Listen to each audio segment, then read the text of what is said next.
ex-couple na sina Catherine Bernardo at Daniel Padilla spotted sa wedding ng isa sa malapit nilang kaibigan sa industriya ng showbiz na sina Rhea Atayde at Zanjo Marudo. Nitong Sabado March 23 ay ikinasal na nga ang celebrity couple na sina Rhea Atayde at Zanjo Marudo.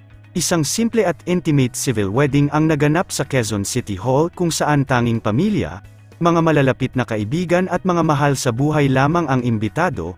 Matapos ang kasalan ay sinundan naman ang wedding ng isang engranding wedding reception kung saan spotted ang iilang kilala at sikat na artista na malapit sa mag-asawang Rhea Atayde at Zanjo Marudo.